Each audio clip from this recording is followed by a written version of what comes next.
नमस्कार, मैं अनीता चौधरी और अनीता चौधरी लाइव में आप सभी का स्वागत है।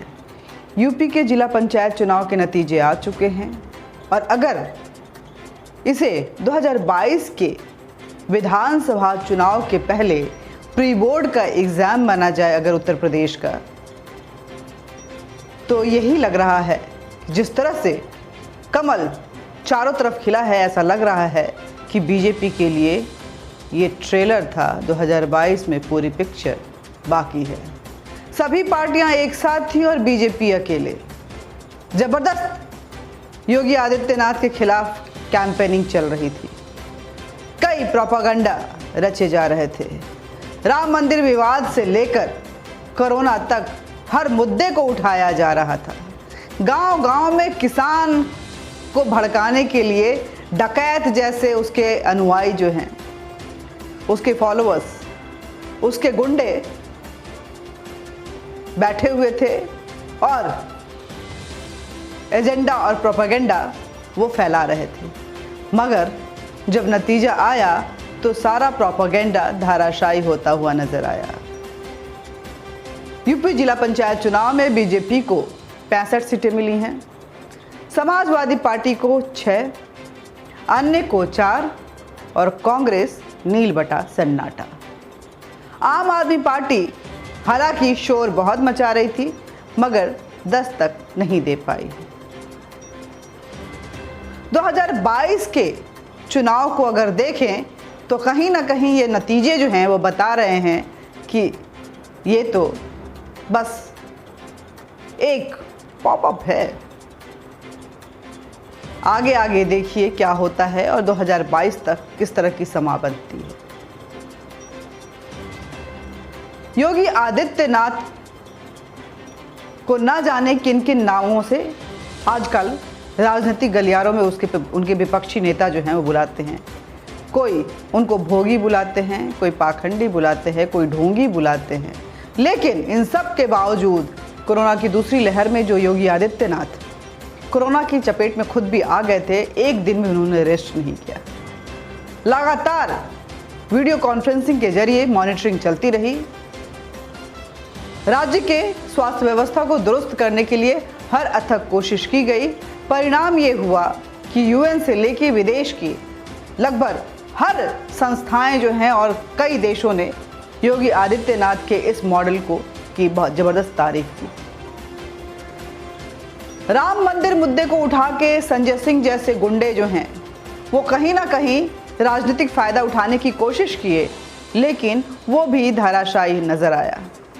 प्रियंका गांधी और राहुल गांधी अपने ट्वीट के ज़रिए जो पॉलिटिक्स करते हैं उसमें गालियों की बौछार करते रहे और योगी आदित्यनाथ आगे बढ़ते रहे। ये फिलहाल यूपी की पॉलिटिक्स है जहां गुंडों के लिए कोई मरम्मत नहीं है, जहां किसी की गुंडागर्दी की पुराने रिकॉर्ड को भी खंगालते हुए सीधा उनको जेल में पहुंचाया जा रहा है। लोग जो सड़कों पे खड़े होकर कभी तांडव मचाया करते थे, आज त्राही माम करते हुए माफ़ी मांग रहे हैं। उन्हें बाहर नहीं, जेल ज़्यादा सुरक्षित नज़र आ रहा है इन गुंडों को। यूपी के प्रशासन की ये फिलहाल की हालत है। 2022 को लेकर लामबंदी शुरू हो गई है। संजय सिंह अखिलेश यादव से मिल रहे हैं। अखिलेश यादव तरह तरह की आलोचनाओं भरे ट्वीट्स और बयान दे रहे हैं। अखिलेश यादव ने ये ऐलान कर दिया है कि छोटी छोटी पार्टियों के साथ मिलकर वो इस चुनाव को लड़ेंगे, 2022 के विधानसभा चुनाव को, जिनमें ऐसा लग रहा है जिस तरह से मुलाकातें हो रही हैं आरएलडी, आम आदमी पार्टी, उनके चाचा शिवपाल से यादव की पार्टी और ऐसी ही छोटी मोटी पार्टियां जो हैं वो उनके साथ जुड़ सकती हैं। अपना दल को वो अपना बनाने की भरसक कोशिश कर रहे हैं मगर फिलहाल अभी तक कामयाबी नहीं मिली है। मायावती पे भी अखिलेश यादव का कोई भी माया अभी तक चल नहीं पाया है। मायावती बिल्कुल न्यूट्रल अवस्था में एकला चलो की राह पे नजर आ रही हैं। कुछ इसी तरह का आलम पिछले विधानसभा चुनाव में भी था, जब नोटबंदी को मुद्दा उठाकर लगातार प्रहार किया जा रहा था। लेकिन जब नतीजे आए तो भगवा हर तरफ लहराया, कमल हर तरफ खिलता हुआ नजर आया और बीजेपी उत्तर प्रदेश में 304 सीटों के साथ आई। इस बार तो बीजेपी के पास मुख्यमंत्री का चेहरा भी है और उनके काम के पूरा ब्यौरा भी, पूरी डाटा है, पूरा खाका है। ऐसे में 2022 के विधानसभा चुनाव के पहले जिला पंचायत के जो नतीजे आए हैं वो साफ संकेत दे रहे हैं कि विपक्ष के लिए आने वाली जो राह है वो कहीं ना कहीं मुश्किल है और ओवैसी जो 100 सीटों पे लड़के पोलराइज्ड करके मुस्लिम मुख्यमंत्री के ख्वाब देख रहे हैं, उनके लिए योगी आदित्यनाथ तटस्थ नज़र आ रहे हैं। उनका कहना है ओवैसी का कि हम योगी आदित्यनाथ को उत्तर प्रदेश में दोबारा मुख्यमंत्री नहीं बनने देंगे, नहीं बनने देंगे, नहीं बनने देंगे।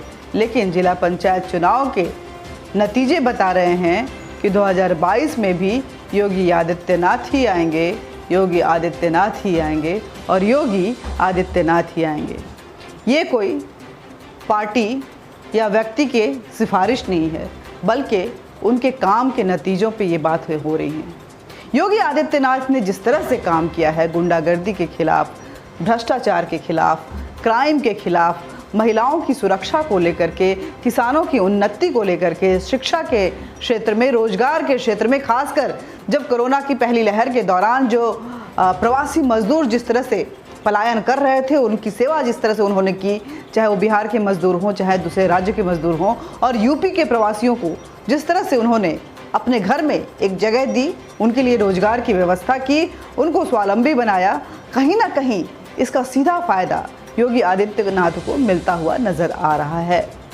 जिला पंचायत के चुनाव के नतीजे तो यही संकेत दे रहे हैं।